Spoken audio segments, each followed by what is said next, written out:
وفد بلادنو ay hogaaminayeen murashaxiinta kala ah Cabdirashiid Maxamed Cabdi Baaxir oo sharaxan golaha wakiilada gobolka Togdheer iyo Rashiid Maxamuud Guumbe oo sharaxan golaha deegaanka degmada Burco iyo sidoo kale Maxamed Siciid Qalbi oo tartamaya doorashada golaha deegaanka degmada Buuhoodle isla markaana ay ku wehelinayeen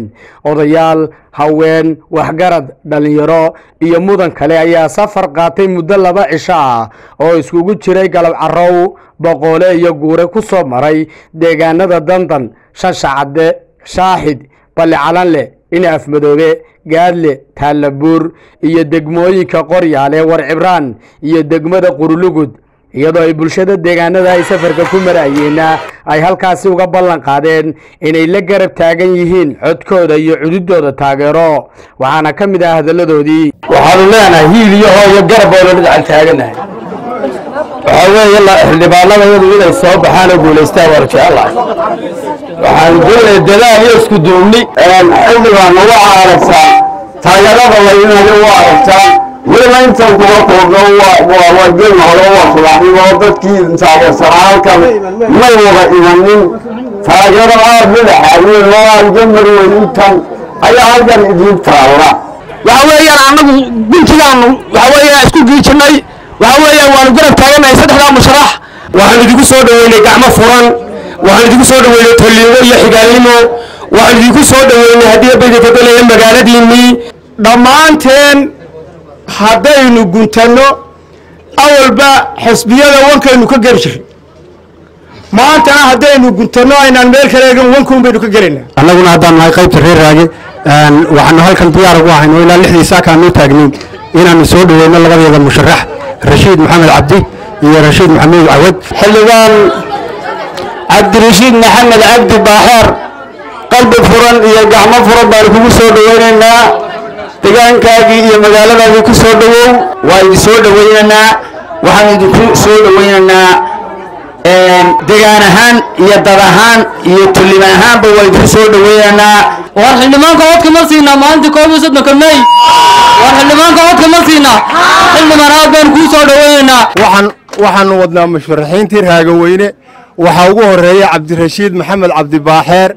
waxa ku xiga Cabdirashiid Guumbe waxa ku xiga waxa weeye Maxamed Qalbi waxaanu idinka martinahay taageero yaanu idinka martinahay haddaanu nahay raagaha deegaanka wixii aanu ku badanay musharaxa raagayna isku raacay saddexdan nin raagayna ka midaysan yahay baanu diyaar u nahay labadii musharax ee beeshu isku raacday inay maanta tartamaan oo xilalka loo doortay insha Allah subhanahu wa ta'ala ay ku soo baxaan waxa aan leeyahay waxa aan naga doonaysaan waftidiina meesha maraysa waxa naga doonaysaan waa codkana waan idin haynaa waxaan soo dhaweynaynaa oo ku soo dhaweynaynaa degmadiisii xildhibaan Cabdirashiid Maxamed Cabdi Baaxir waftigana ayaa dhammaan deegaanada ay marayeen kala kulmayay soo dhaweyn maqaamkeedu sareeyo iyadoo ay dhammaanba bulshada ku dhaqan deegaanadaasi ay cod iyo cududba u ballan qaadayeen saddexda murashax Cabdirashiid Maxamed Baaxir iyo Rashiid Guumbe iyo sidoo kale Maxamed Siciid Qalbi waxaana kamid ah hadaladoodii waxaan isla fahanay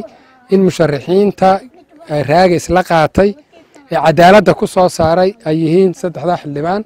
ee midna uu yahay Qurulugud ina Qalbi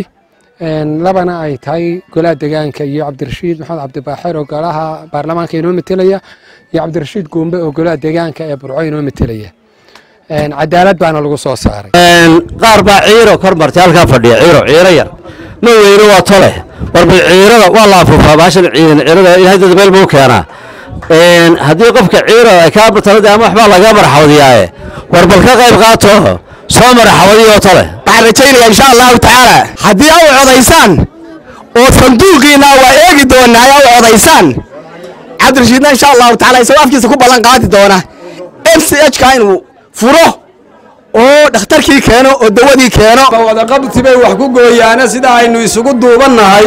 inay wax walba intaynu isugu duubnaadno waxaynu doonaynaa aynu hagaagaan waxa loo baahan yahay oo aan wada daarmayaa wixii la qorsheeyay ee loo qorsheeyay abajo la qorsheysay ee Faarax Cabdi Qorshaha Faarax qorsheeyay ee la isku raacay ee heer suldaan gaarsiisan هل عاقل جارسن إلا عضيان الفصار aad iyo aad baan idinku mahad celinaynaa sida wanaagsan ee xushmadda iyo qadarinta leh walaaltinimada leh ee aad noo soo dhaweyseen waqtigeena noo siiseen iyadoo duruufo badan oo hadalad maayadana jiraan oo dadku hadalad maayo howle leeyahay aad iyo aad baanu mar labaad iyo mar saddexaad baa idinku mahadnaqaynaa waxaan idin ballan qaadayaa anugu waan idinka sii ballan qaadayaa xildhibaanada golaha wakiilada ee Axmed Faarax isku raacay mid walba oo isku xidhanay anagu iyo inaan Axmed Faarax ahaana oo buu hoodle ka socda inaan ka daba tago oo iyagu markay Hargeysa tagaan aan idinka soo qaabilo waxa laaliyo wixii ka soo baxay iyaga hadday qadaraas noqoto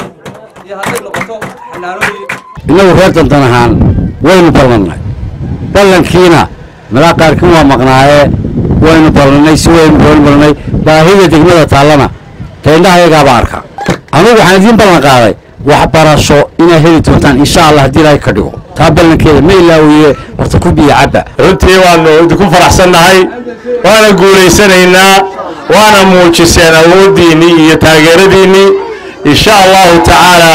ceeb la'aan iyo sharaf iyo gobonnin baynu kaga baxaynaa dariiqayna inna maanta ayaa liciga ducaale wararka telefishinka sahan degmada Qorlug.